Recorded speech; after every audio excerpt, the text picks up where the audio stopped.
சுவைத்து மகிழவே, சுவையை அதிகம் கொள்ளவே. எடின்பரோ எடின்பரோ தரத்திலே சிறந்ததே, உலக புகழ் பெயரிலே எடின்பரோ ருசித்து சுவைத்து மகிழவே. எடின்பரோ சுவையின் நலத்தின் அதிபதி. சுவையின் நலத்தின் அதிபதி எடின்பரோ நிறுவனத்தின் உதவி விற்பனை அபிவிருத்தி முகாமையாளர், பிரபல சமூக சேவையாளர் மற்றும் நாடறிந்த சமையற்கலை நிபுணர் திரு M.M. ரிஃபாஸ் அவர்கள் கலந்து கொள்ளும் விசேட வானொலி நேர்காணல். எங்களுடைய எடின்பரோ கம்பெனி 1973 ஆண்டுல தான் ஆரம்பிக்கப்பட்டது. மக்களுடைய நம்பிக்கையும் விசுவாசத்தையும் பெற்ற ஒரு கம்பெனியாக 51 வருடமாக நாங்கள் வந்திருக்கிறோம். சகல சர்டிபிகேஷன்ஸும் எங்களுடைய கம்பெனியில எல்லா ப்ராடக்ட்ஸ்க்கும் இருக்கு. ISO 22000, ISO 9001, HACCP, GMP, ஹலால், SLS. அது மட்டுமல்ல, இன்டர்நேஷனல் சர்டிபிகேஷன் தான் BRC, British food safety certifications எங்களுக்கு இருக்கு. பிரதி சனிக்கிழமைகள் தோறும் நண்பகல் 1:30 பாசத்தின் பண்பலை ஊபா வானொலியில் ஒலிபரப்பாக உள்ளது. பிரதான அனுசரணை எடின்பரோ சுவையின் நலத்தின் அதிபதி. அன்பான நேயர் நெஞ்சங்கள் அனைவருக்கும் சந்தோஷமான வணக்கம். அஸ்ஸலாமு அலைக்கும் வரஹ்மத்துல்லாஹி வபரகாத்துஹு. இன்னும் ஒரு நேர்காணலோடு உங்கள் அனைவரையும் சந்திப்பதையிட்டு மகிழ்ச்சி அடைகிறோம். உங்களுக்கு தெரியும், கடந்த வாரத்தில் நாங்கள் சுவையின் நலத்தின் அதிபதி எடின்பரோ நிறுவனத்தின் ஆரம்பம் குறித்து, அது மக்களுக்கு செய்து வருகின்ற சேவைகள் குறித்து, அது பெற்றிருக்கின்ற சான்றிதழ்கள், சர்வதேச சந்தையில் அதற்கு இருக்கின்ற கேள்வி குறித்து, அதேபோல் இன்னும் பல விடயங்கள் குறித்து விரிவாக பேசியிருந்தோம். அதேபோல நிகழ்ச்சியின் இறுதியில் குறிப்பிட்டிருந்தோம் எடின்பரோ நிறுவனத்தின் உற்பத்திகள் குறித்தும், அவற்றை எவ்வாறு நாங்கள் பயன்படுத்துவது, அதனால் நாங்கள் புதிதாக உருவாக்கக்கூடிய சமைக்கக்கூடிய உணவு வகைகள் குறித்து தெளிவினை தரவிருப்பதாக. அந்த வகையிலே இன்றைய தினத்திலும் எங்களுடைய அழைப்பை ஏற்று கலையகத்துக்கு வருகை தந்திருக்கிறார் எடின்பரோ நிறுவனத்தின் உதவி விற்பனை முகாமையாளர், அதே போல நாடறிந்த சமையற்கலை நிபுணர் திரு M.M. ரிஃபாஸ் அவர்கள். அவர்களை நாங்கள் எங்களுடைய அன்பான நேயர் நெஞ்சங்கள் சார்பாக இனிய சலாம் கூறி வரவேற்கின்றோம். அஸ்ஸலாமு அலைக்கும் வரஹ்மத்துல்லாஹி வபரகாத்துஹு. வலைக்கும் சலாம் வரஹ்மத்துல்லாஹி வபரகாத்துஹு. ரமீஸ், அதே போல அஸ்ஸலாமு அலைக்கும், வணக்கம் UFM நேர்களே. கடந்த வாரத்தில் நாங்கள் எடின்பரோ நிறுவனத்தின் ஆரம்பம் குறித்தும், தொழிற்சாலை தொழில்நுட்பங்கள் குறித்து, மூலப்பொருட்களை பெற்றுக்கொள்ளும் விதம் குறித்து, சான்றிதழ்கள் குறித்து, சமூக பணிகள் குறித்து நிறைய விடயத்தை பேசியிருந்தோம். இன்றைய தினத்தில் எடின்பரோ நிறுவனத்தின் ஒரு சில முக்கியமான உற்பத்திகள் குறித்து நாங்கள் பேசப் போகிறோம். அதிலும் TVP அப்படியும் இல்லை என்று சொன்னால், பொதுவாக எங்களுடைய வழக்கில் இருக்கும் ஒரு விடயம்தான் சோயா மீட் என்று சொல்வார்கள். எங்களுடைய நாட்டில் இருக்கின்ற சந்தையை எடுத்துக்கொண்டால் ஏராளமான எண்ணிலடங்கா உற்பத்திகள், சோயா மீட் அல்லது TVP உற்பத்திகள் சந்தையில் மலிந்து காணப்படுகின்றன. அப்படி இருக்கின்ற நிலையில் சர்வதேச சந்தையை, குறிப்பாக BRCS போன்ற சர்வதேச சான்றிதழ்களை பெற்ற ஒரு நிறுவனம், சர்வதேச சந்தையை மையப்படுத்தி தன்னுடைய உற்பத்திகளை செய்து வருகின்ற ஒரு நிறுவனம் திடீரென்று ஏன் இப்படி சோயா மீட் உற்பத்திகளை சந்தைப்படுத்த வேண்டும் என்று எண்ணியிருக்கிறது? இதற்கான காரணத்தை தெளிவுபடுத்துங்கள். ஆமாம், ஸ்டார்ட்ல இதுல ஒரு வித்தியாசமான ஒரு பேரொன்று தான் நாங்கள் வைத்திருக்கிறோம். ரட்ட ரச கிதரட்ட சோயாண்டு, நாடுகளின் சுவை வீட்டுக்கு. சோ இதுல அர்த்தம் என்னன்னு கேட்டா, இதுல மெயினாக 3 நாட்டுகள், 3 கண்ட்ரீஸ் த குஷின்ஸ் தான் இதுக்கு நாங்க இன்க்ளூட் பண்ணிருக்கிறோம். 9 டேஸ்ட்ல 9 வகையான சுவையில 3 வகையான நாட்டுடைய டேஸ்டை தான் நாங்க இதை எங்களோட வீட்டுல சமைக்கிறதுக்கு நாங்க ஆயத்தம் ரெடியாக்கி வச்சிருக்கிறோம், ஈஸியான மெத்தட்ஸ்ல. அதனால தான் நாங்க ரட்ட ரச கிதரட்ட சோயான்னு சொல்லி பேர் ஒன்று போட்டிருக்கிறோம். இதுல எடுத்துன்னு சொன்னா Sri Lanka special, Chinese special, Indian special சொல்லி 3 கண்ட்ரீஸ் ஒரு காம்பினேஷன் ஒன்று தான் நாங்க ப்ரொடக்ஷன்ஸ் ப்ரொடக்ட் பண்ணியிருக்கிறோம். அதிலும் பல சுவைகள் இருப்பதாக நீங்கள் குறிப்பிட்டிருந்தீர்கள். 9 வகையான சுவைகள் இருக்கின்றன என்று. அதிலும் நாங்கள் எங்களுடைய நாட்டை எடுத்துக்கொண்டால், எங்களுடைய கிராமப்புறங்களில் இருக்கின்ற பலா சுவை அல்லது வேறு ஏதாவது ஒரு மரக்கறி வகையின் சுவை அல்லது இறைச்சி வகைகளது சுவையை கொண்டு வரக்கூடிய வகையிலான சோயா வகைகளை, TVP வகைகளை தான் சாப்பிடுகிறோம். இதில் நீங்கள் குறிப்பிட்டிருந்தீர்கள் 3 நாடுகளது சுவைகளை இங்கே கொண்டு வந்திருக்கிறோம் என்று. அது வித்தியாசமான ஒரு அனுபவமாக இருக்கும் என்று நினைக்கிறோம். மக்களும் அதனை சுவைத்து பார்க்க விரும்புவார்கள், ஆசைப்படுவார்கள் என்று நாங்கள் நினைக்கிறோம். இவை குறித்து இன்னும் கொஞ்சம் தெளிவாக சொல்லுங்கள், எவ்வாறான சுவைகளில் இதனை பெற்றுக் கொள்ளலாம் என்று. ஆமா ரமேஷ், இது ஃபர்ஸ்ட் டைம் இன் ஸ்ரீலங்கா வெளிநாடு டேஸ்ட்டை அப்படின்னா அதர் கண்ட்ரீஸ்ட டேஸ்டோட ப்ரொடக்ஷன் பண்ணின ஃபர்ஸ்ட் கம்பெனி தான் எடின்பரோ கம்பெனி. அது தான் சைனீஸ் குஷினும் இந்தியன் குஷின்லேயும். இப்போ நாங்கள் எடுத்தேன்னு சொன்னால் எங்களோட ஸ்ரீலங்கன் ஸ்பெஷல்ஸ் எடுத்தேன்னு சொன்னால் எங்களோட இருக்கு கறி ரசத்தி, குக்குல் மாஸ் கறி ரசத்தி, அதே போல் கொச்சி சிக்கன் ரசத்தி, டெல்லோ தெம்பராது ரசத்தி, இஸ்ஸோ கறி ரசத்தி. கறி சுவை, சிக்கன் சுவை, இது போல பல சுவைகளை கொண்ட உற்பத்திகளை சந்தைப்படுத்தி வருகிறது எடின்பரோ நிறுவனம். அதே போல சைனீஸ் குஷன்ஸ் எடுத்துன்னு சொன்னால் chilli chicken flavoured, spicy sea food flavoured என்ற 2 சுவையில் 2 ப்ராடக்ட்ஸ். அதே போல இந்தியன் ஸ்பெஷல்ஸ் எடுத்துன்னு சொன்னால் பட்டர் சிக்கன், அதே போல டிக்கா மசாலா என்ற 2 டேஸ்டுடைய ப்ராடக்ட்ஸ் 2 நாங்கள் மேனுஃபேக்சர் பண்ணியிருக்கிறோம்.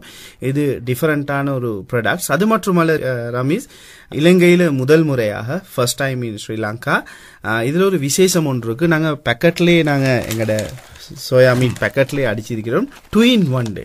இது ஃபர்ஸ்ட் டைம் இந்த கன்செப்ட். இந்த 2-in-1ல மென்ஷன் பண்ணியிருக்கிறோம். இந்த 2-in-1 போகல இந்த பேக்கெட்டில் இருக்கு ஒரு பவுடர் உண்டு, அது மட்டுமல்ல இன்னொரு சோஸ் ஒன்று இருக்கு. இதை போட்டு தான் இதை நாங்கள் டேஸ்டாக சமைத்துக்கிறோம் வேண்டும். இதுதான் இதில் உள்ள ஸ்பெஷல் ஈஸி. நீங்கள் இந்த பொதியை, சோயா மீட் பொதி அல்லது சோயா பொதியை காண்பிக்கும் போதும் கண்ணை கவரும் வகையிலே அது பொதி செய்யப்பட்டிருக்கிறது. அதிலும் 2-in-1 என்ற ஒரு புதிய ஒரு தியரி அல்லது ஒரு புதிய ஒரு கோட்பாடையும் நீங்கள் அதற்குள் புகுத்தி இருக்கிறீர்கள். அந்த வகையிலே நாங்கள் பொதுவாக உங்களுடைய அந்த பொதிகளை எடுத்துக்கொண்டால், சோயா மீட் அந்த பெக்கெட்டை நாங்கள் எடுத்துக்கொண்டால் அதில் பின்புறத்திலே ஒரு இடத்தில் குறிப்பிடப்பட்டிருக்கிறது இலங்கை உற்பத்தி ஒன்று, நம் நாட்டு உற்பத்தி என்பது இங்கே குறிப்பிடப்பட்டிருக்கிறது. அதே போல முன்புறத்தில் குறிப்பிடப்பட்டிருக்கிறது நோ எடட் எம்எஸ்ஜி என்று. எம்எஸ்ஜி என்றால் தெரியும், பொதுவாக ஒரு கருத்து இருக்கிறது உடல் நலத்துக்கு கேடு விளைவிக்கும் என்று. இதில் 2 வகைகள் இருக்கிறது என்பதை எங்களுடைய நேயர்கள் புரிந்து கொள்ள வேண்டும். செயற்கையான முறையில் உற்பத்தி செய்யப்படுவது, இயற்கையான முறையில் உற்பத்தி செய்யப்படுவது. நாங்கள் எங்களுடைய சமையல் கலை தொடர்பான செயலமர்வினை நடாத்தும் போதும் நீங்கள் எல்லா நிகழ்ச்சிகளிலும் சுட்டிக்காட்டும் ஒரு விடயம்தான் இந்த எம்எஸ்ஜி என்பது தாய்ப்பாலிலும் இருக்கிறது. அதே போல பல மரக்கறி வகைகளில் இருக்கிறது. இது உடல் நலத்துக்கு கேடு விளைவிக்கக்கூடியதல்ல, உடல் நலத்துக்கு தேவையான எம்எஸ்ஜி என்று. அந்த வகையிலே இந்த சோயா மீட் சாப்பிடக்கூடாது என்ற ஒரு சில கோட்பாடுகளில் இருக்கிறார்கள். சிலர் விருப்பம் இருந்தாலும் சாப்பிட தயங்கி வருகிறார்கள். இவர்களுக்கு நீங்கள் சொல்லும் செய்தி என்ன? ரமேஷ், இந்த பேக்கெட்லேயே அடிச்சிருக்கிறோம் நீங்கள் சொன்ன மாதிரி நோ அடட் எம்எஸ்ஜி சொல்லி, இதில் ஆர்டிஃபிஷியல் எம்எஸ்ஜி மொனோசோடியம் குளூட்டோமேட்ன்ற பவுடர் இதுக்கு இன்க்ளூட் ஆகில்லை. இதில் நேச்சுரலாக தான் இருக்குது. அது மட்டுமல்ல, இதில் நாங்கள் எடுத்துருக்கோன்னா கொச்சி சிக்கன், உதாரணத்துக்கு கொச்சி சிக்கன் எடுத்தோன்னு சொன்னால் இது எங்களுடைய தாய் நாட்டிலேயே உற்பத்தி செய்கிற கொச்சின் தான் நாங்கள் சொல்லுவோம். மூட்டை கொச்சிக்காவாலே தான் இந்த ப்ரொடக்ஷனை செஞ்சுருக்கிறோம், ருசியை எடுத்திருக்கிறோம். எங்களோட இந்த கொச்சியால் தான் நாங்கள் இதை எடுத்திருக்கிறோம். இதே மாதிரி இப்போ நீங்கள் சொன்ன மாதிரி நேச்சுரல் எடுத்துன்னு சொன்னால் அதிகமான இயற்கையான எம்எஸ்ஜி மொனோசோடியம் குளூட்டமேட் நேச்சுரலாக இருக்கிறது தக்காளியில் தான் அதிகமாக. தக்காளி, கேரட், தாய்ப்பால், இதை போல எல்லா வகையான வெஜிடபிள் ஃப்ரூட்ஸ்லையும் எங்களுக்கு தேவையான குணம் இருக்கு. ஸோ இது எங்களோட உடம்புக்கு நல்ல இந்த நேச்சுரல் எம்எஸ்ஜி வந்தது எங்களுக்கு நன்மை. ஸோ அந்த ரீதியில தான் இந்த ப்ரொடக்ஷன்ஸ் நாங்கள் ப்ரொடக்ட் பண்ணியிருக்கிறோம். பொதுவாக எங்களுடைய வீடுகளை எடுத்துக்கொண்டால் சோயா மீட் அல்லது டிவிபி என்று சொன்ன உடனேயே அதில் கறிதான் சமைப்பார்கள். அதை கொண்டு புதிதாக ஒரு இனோவேஷன் அல்லது ஒரு புதிய ஒரு உணவு வகையை தயாரிக்க முடியும் என்பது நிறைய பேருக்கு தெரியாது. ஆனால் உங்களுடைய சமையற்கலை தொடர்பான செயலமர்வுகளில் நாங்கள் கலந்து கொண்ட போது நேற்றைய தினத்திலும் கூட பொதுவாக டெவல் ஒன்றை தயாரிப்பதாக இருந்தால் கோழி இறைச்சி அல்லது மாட்டு இறைச்சி அல்லது மாமிச வகைகளை தான் பயன்படுத்தி செய்வார்கள். நீங்கள் இந்த சோயா மீட் எடின்பரோ சோயாவை வைத்துதான் தயாரித்திருந்தீர்கள். அது மிகவும் காரமானதாக இருந்தது. அதாவது நாங்கள் பார்த்துக் கொண்டிருந்தோம், நீங்கள் அதனை செய்யும் முறையினை அதில் எந்த ஒரு இடத்திலும் நீங்கள் மிளகாய் சேர்ப்பதை நாங்கள் காணவில்லை, மிளகாய் எதையும் சேர்ப்பதை காணவில்லை. இருந்தாலும் சாப்பிடும் போது மிகவும் காரமாக இருந்தது. இந்த காரத்தன்மை எவ்வாறு உருவாக்கப்பட்டிருக்கிறது, இதை கொண்டு எவ்வாறு ஒரு டெவலை தயாரிப்பது, இந்த விடயங்கள் குறித்து சற்று தெளிவினை தாருங்கள். எங்களுடைய பெண்களுக்கு அது பயனுள்ளதாக இருக்கும் என்று நினைக்கிறோம். இது எனக்கு ஒரு புதிய ஒரு எக்ஸ்பெரிமெண்ட் உண்டாக மாறிச்சு. இந்த ஒரு சவாலாக இருந்துச்சு இந்த சோயா மீட் எங்களோட கம்பெனியில் ப்ரொடக்ட் பண்ணது. என்ன கேட்டால் எனக்கு தேவையாக இருந்துச்சு இதில் என்ன புதிய வகையான கண்டுபிடிப்புகள் கண்டுபிடிக்க. ஸோ அதில் பார்த்தேன்னு சொன்னார் ரமேஷ், கறி மட்டுமல்ல இதில் செய்ய வேண்டும், இதில் செய்ய முடியும் சோயா 65, நாங்கள் சிக்கன் 65 சொல்லுவோம், சோயா 65 செய்ய முடியும். அது மட்டும் இல்லை, நகெட்ஸ், நாங்கள் பல வகையான சிக்கன் நகெட்ஸ், அதே மாதிரி பீஃப் நகெட்ஸ், இது மாதிரி எல்லாம் ப்ரோன் நகெட்ஸ் அப்படியெல்லாம் இருக்குது. எங்களுக்கு செய்ய முடியும் ஹெல்தியான நகட்ஸ் வந்து வீட்டிலேயே தயாரிக்க முடியும் இந்த சோயா மீட் மூலியமாக. சோயா மீட் எங்களுக்கு தெரியும், கொத்தமல்லி கொலை, எங்களோட கிரீன் சில்லி, இதை மாதிரி எங்களுடைய பொருட்களாக எங்களுக்கு ருசியான ஒரு சுவையான ஒரு நகெட்ஸ் ஒன்று தயாரிக்க முடியும். அது மட்டுமல்ல டெவல், அது மட்டுமா இப்போ டெவல்னு சொல்லும்போது நாங்கள் பல இருக்கிறோம் சிக்கன் டெவல், சீ ஃபுட், ப்ரோன்ஸ், அந்த மாதிரி ஒரு டெவல் ஒன்று தான் நாங்கள் சாப்பிட்றது. ஸோ இந்த சோயா மீட்டால் எங்களுக்கு செய்ய முடியும் பல வகையான டேஸ்ட்டில் எங்களுக்கு டிஃப்ரெண்ட் கைண்ட் ஆஃப் டெவல் செய்ய முடியும். அது மட்டுமல்ல நாங்கள் கண்டிருக்கிறோம் சப்மேரியன்ஸ், இது போல ஃபில்லிங் ஒன்று நாங்கள் சொன்னால் ஓகே, இதை நாங்கள் இந்த ஃபில்லிங் சப்மேரியம் ஃபில்லிங்ஸ் இதெல்லாம் செய்கிறது நாங்கள் கண்டிருக்கோம் சிக்கன், பீஃப் இதுவரை தான் செய்கிறாங்க. இதுக்கும் பார்க்க ஒரு டேஸ்டான ருசியான எங்களுக்கு ஒரு ஃபில்லிங் ஒன்று செய்ய முடியும் இந்த சோயா மீட் யூஸ் பண்ணி. எங்களுடைய ஒவ்வொரு ஃப்ளேவர்ஸில் டேஸ்ட்டில் எங்களுக்கு ஒவ்வொரு வகையான சப்மேரியன் ஃபில்லிங்ஸ் செய்ய முடியும். அதே போல் நீங்கள் கேட்டீங்க நேற்று செய்த டெவல். ஆமாம், உண்மைக்குமே ரமீஸ் அந்த டெவலுக்கு நான் எதுவுமே இன்க்ளூட் பண்ணல, நீங்கள் சொன்னது சரி. என்று கேட்டால் இந்த கொச்சி சிக்கன் ரசத்தின்னு சொல்கிற கொச்சி சிக்கன் ஃப்ளேவர்ன்ற சோயா மீட்டில் தான் நான் அந்த டெவலை செஞ்சது. சிலர் என்கிட்ட கேட்டாங்க, சார் மிக எத்தடமும் சோயா மீட் தானே கேட்டாங்க. உண்மைக்குமே நீங்கள் இதே சோயா மீட்லேயே அது செஞ்சீங்கன்னு 2-3 பேர் என்கிட்ட கேட்டாங்க. நான் சொன்னேன் ஆமாம். அவங்க சொல்கிறாங்க இதில் ஒரு அப்படின்னு எங்களுக்கு கண்டுபிடிக்கல, இது அப்படி ஒரு சுவையாக இருக்கி அப்படின்னு சொன்னாங்க நிறைய பேர். அப்போ இதை நாங்கள் உண்மைக்குமே ஒரு டிஃப்ரெண்ட் கைண்டில் தான் இந்த டெவலை செய்தது.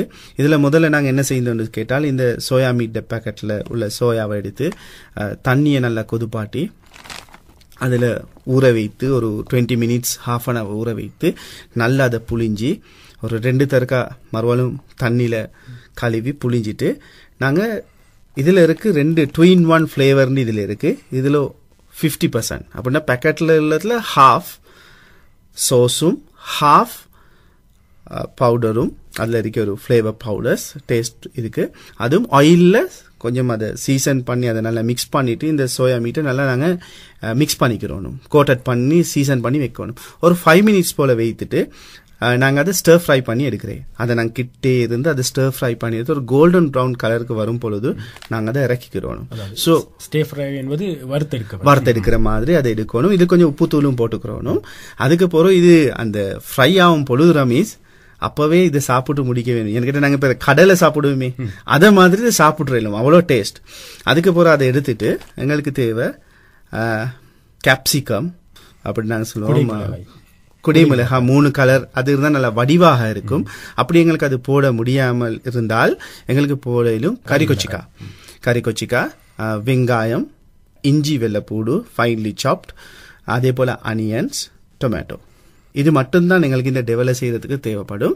அதுக்கப்புறம் நாங்கள் என்ன செய்யறது, ஆயில் கொஞ்சத்தை பேனில் போட்டுட்டு கொஞ்சம் ஃப்ரை பண்ணிவிட்டு கேப்சிகம் போட்டுட்டு மறுவாலும் கொஞ்சம் ஸ்டர் ஃப்ரை பண்ணிவிட்டு அதுக்கப்புறம் அனியன்ஸை போட்டுட்டு மறுவாலும் ஸ்டர் ஃப்ரை பண்ணிட்டு கட்டாயமாக இதுக்கு டொமேட்டோ சோஸ் தேவை. இருக்கிற டொமேட்டோ சோஸில் தான் இந்த டேஸ்ட் எடுத்து கொடுக்கும். எடின்பரோ டொமேட்டோ சோஸ் இலங்கையிலேயே BRCSன்னு சொல்ற பிரிட்டிஷ் ஃபுட் சேஃப்டி உள்ள ஒரே டொமேட்டோ சோஸ் தான் இலங்கையில். இந்த டொமேட்டோ சோஸில் தான் நான் இந்த டெவலை செய்தது. அப்புறம் டொமேட்டோ சோஸும் இலங்கையிலேயே பாரம்பரிய முறைக்கு செய்த சோயா சோஸ் அதில் ஒரு 1 டேபிள் ஸ்பூன் மாதிரி போட்டு அதை நல்லா மிக்ஸ் பண்ணிட்டு அதை நாங்கள் பொரித்து ஸ்டர் ஃப்ரை பண்ணி எடுத்த சோயா மீட்டை அதில் போட்டு நல்லா மிக்ஸ் பண்ணி எடுத்துட்டு சர்வ் பண்ணத்தான் இருக்கிறோம். இது லேசான முறையில் செய்ய முடியும், யாருக்குமே லேசி. ஸோ வெரி டேஸ்டாக அப்படித்தான் நான் இந்த டெவலை செய்தது.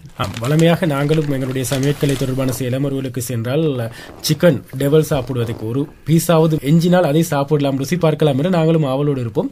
நேற்றைய தினத்தில் சோயா மீட்டில் சாப்பிடுவதற்கு கிடைத்தது. அதற்கும் இதற்கும் பெரிய வித்தியாசம் உண்மையிலே தெரியவில்லை, மிகவும் வித்தியாசமான ஒரு அனுபவமாக இருந்தது.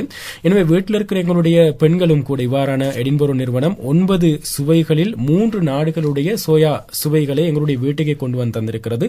ரட்டரச கெதரட்ட நாடுகளின் சுவை வீட்டுக்கே கொண்டு வந்து தந்திருக்கிறது. இருக்கிறது. அதனை முயற்சித்து பார்க்கலாம். புதிய பரீட்சார்த்த நடவடிக்கைகளை செய்யலாம். அப்படித்தான் இவையும் உருவாக்கப்பட்டிருக்கின்றன. புதிய முயற்சிகளை தேடல்களை செய்தால் நிச்சயமாக வீட்டில் இருக்கிறவங்களுடைய குழந்தைகளுக்கு, கணவனுக்கு, சொந்தங்களுக்கு அதே போல வைபவங்கள் நடைபெறுகின்ற நேரத்தில் இப்ப பொருளாதார நெருக்கடிகள் எல்லாம் இருக்கிறது. கோழி இறைச்சி இருப்பதை விட இது மிகவும் சுலபமாக செய்து கொள்ளக்கூடிய ஒரு உணவு வகையாக இந்த சோயா வகை இருக்கிறது. அதே போல செயற்கை மூலப்பொருட்கள் அடங்காத நம் நாட்டு மூலப்பொருட்களை கொண்டு தயாரிக்கப்படுகின்ற சோயா உற்பத்திகளாக இருக்கிறது. நம் நாட்டு உற்பத்தி, இலங்கையின் உற்பத்தி. எனவே நம் நாட்டு உற்பத்தியாளர்களை நாங்கள் ஊக்கப்படுத்த வேண்டும்.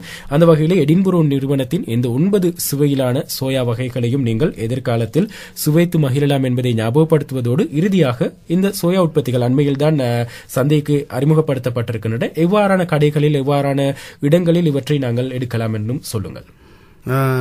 ரமேஷ், எல்லா டவுன்ஸ்லேயும், எல்லா சூப்பர் மார்க்கெட்ஸ்லேயும், மெயினாக டவுனில் உள்ள ப்ரைவேட் சூப்பர் மார்க்கெட்ஸ், அனைத்து ப்ரைவேட் சூப்பர் மார்க்கெட்ஸ்லேயும், நார்மல் ஷாப்ஸ் எல்லாத்துலேயுமே இந்த எடின்பரோ சோயா மீட் 9 ஃப்ளேவர்ஸையும் எங்களுக்கு பெற்றுக்கொள்ள முடியும். அதே போல ஏனைய உற்பத்திகளது விலைக்கு நிகரான விலையில் தான், அதிகபட்ச விலையில் அல்ல. புதிய விடயத்தை அறிமுகப்படுத்தினாலும் அதே சாதாரணமான விலையில், சந்தை விலைக்கு தான் இவர்கள் அறிமுகப்படுத்தி இருக்கிறார்கள். பட்டி தொட்டி எங்கும் இருக்கின்ற கடைகள், அதே போல சந்தைகளில் நீங்கள் பெற்றுக்கொள்ள முடியும் என்பதையும் ஞாபகப்படுத்தி இருக்கிறார்கள். அந்த வகையில் நீங்களும் எடின்பரோ நிறுவனத்தின் புதிய உற்பத்திகளில் ஒன்றான ரட்டரச கெதரட் என்ற துணிப்பொருளோடு உருவாக்கப்பட்டிருக்கின்ற சோயா உற்பத்திகளை உண்டு மகிழலாம். அதே போல புதிய உணவு வகைகளை தயாரிப்பதற்கு முயற்சிக்க முடியும் என்பதையும் ஞாபகப்படுத்திக் கொண்டு இந்த அளவில் இந்த நேர்காணலை நிறைவு செய்து கொள்கின்றோம். எடின்பரோ நிறுவனம் சார்பாக எங்களுடைய கலையகத்துக்கு வருகை தந்து தன்னுடைய பொன்னான நேரத்தை எங்களுக்காக செலவிட்டு எடின்பரோ நிறுவனத்தின் உதவி விற்பனை முகாமையாளர், நாடறிந்த சமையற்கலை நிபுணர் திரு MM ரிஃபாஸ் அவர்களுக்கு எங்களுடைய மனமார்ந்த நன்றிகளை தெரிவித்துக் கொள்கிறோம். நன்றி உங்களுக்கு. நன்றி ரமேஷ். நாங்கள் எதிர்வரும் வாரத்திலும் இன்னும் ஒரு எடின்பரோ நிறுவனத்தின் உற்பத்தியோடு அதன் பயன்பாடுகள் குறித்த தகவலோடு உங்களை சந்திக்க இருக்கிறோம் என்பதை ஞாபகப்படுத்திக் கொண்டு இந்த அளவில் இந்த நிகழ்ச்சியினை நிறைவு செய்து கொள்கின்றோம். நிகழ்ச்சியினை இன்றைய தினத்திலும் தயாரித்து தொகுத்து வழங்கி விடைபெற்று செல்கின்ற நான் என்றும் நட்புடன் SM ரமீஸ். மீண்டும் சந்திப்போம். அஸ்ஸலாமு அலைக்கும். வணக்கம் நேயர்களே. சுவையின் நலத்தின் அதிபதி எடின்பரோ நிறுவனத்தின் உதவி விற்பனை அபிவிருத்தி முகாமையாளர், பிரபல சமூக சேவையாளர் மற்றும் நாடறிந்த சமையற்கலை நிபுணர் திரு MM ரிஃபாஸ் அவர்கள் கலந்து கொள்ளும் விசேட வானொலி நேர்காணல். எங்களுடைய எடின்பரோ கம்பெனி 1973ஆம் ஆண்டுல தான் ஆரம்பிக்கப்பட்டது. மக்களுடைய நம்பிக்கையும் விசுவாசத்தையும் பெற்ற ஒரு கம்பெனியாக 51 வருடமாக நாங்கள் வந்திருக்கிறோம். சகல சர்டிபிகேஷன்ஸும் எங்களோட கம்பெனியில் எல்லா ப்ராடக்ட்ஸ்க்கும் இருக்கு. ISO 22000, ISO 9001, HACCP, GMP, ஹலால், SLS. அது மட்டுமல்ல, இன்டர்நேஷனல் சர்டிபிகேஷன் தான் BRC, British food safety certifications எங்களுக்கு இருக்கு. பிரதி சனிக்கிழமைகள் தோறும் நண்பகல் 1:30 பாசத்தின் பண்பலை ஊபா வானொலியில் ஒலிபரப்பாக உள்ளது. பிரதான அனுசரணை எடின்பரோ, சுவையின் நலத்தின் அதிபதி. ருசித்து சுவைத்து மகிழவே, சுவையை அதிகம் கொள்ளவே, எடின்பரோ எடின்பரோ தரத்திலே சிறந்ததே, உலக புகழ் பேரிலே எடின்பரோ, ருசித்து சுவைத்து மகிழவே. எடின்பரோ, சுவையின் நலத்தின் அதிபதி.